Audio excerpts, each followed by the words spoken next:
पवारांच्या डोक्यात काय आहे हे फडणवीसांना 100 जन्म देखील कळणार नाही, असं म्हणत संजय राऊत यांनी फडणवीसांवर हल्लाबोल केला। फडणवीसांच्या डोक्यात मेंदू आहे का असा खोचक सवाल देखील राऊतांनी विचारला। मुख्यमंत्री पदासाठी पवारांच्या डोक्यामध्ये ठाकरेंचा चेहरा नाही, असं देवेंद्र फडणवीस यांनी TV9 मराठीच्या कॉन्क्लेव्हमध्ये बोलताना म्हटलं होतं। त्यावरूनच संजय राऊतांनी फडणवीसांवर हा पलटवार केला। तर पवार ठाकरेंना मुख्यमंत्री करतील असं चंद्रकांत खैरे यांनी म्हटलंय। हे तर पक्क झालं आहे की उद्धवजींच्या मनात जे होतं की त्यांना मुख्यमंत्री पदावर ठेवून आणि किंवा त्यांचा चेहरा समोर ठेवून मला असं वाटतं की पवार साहेबांच्या डोक्यात कोणाला मुख्यमंत्री करायचं हे जवळजवळ शिस्त आहे।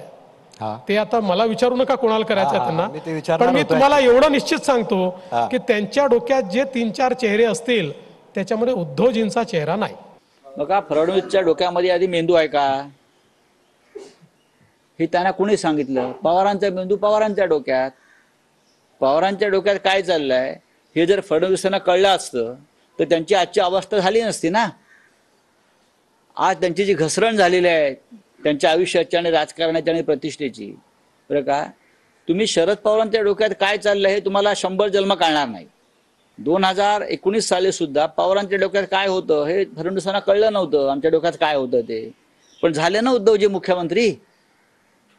2024ला हिम्मत असेल तर वेळेत निवडणुका घ्या, मग कोणाच्या डोक्यात काय आहे आणि डोक्यातून काय बाहेर येत आहे हे जेव्हा समजेल तेव्हा फडणवीसांचा मेंदू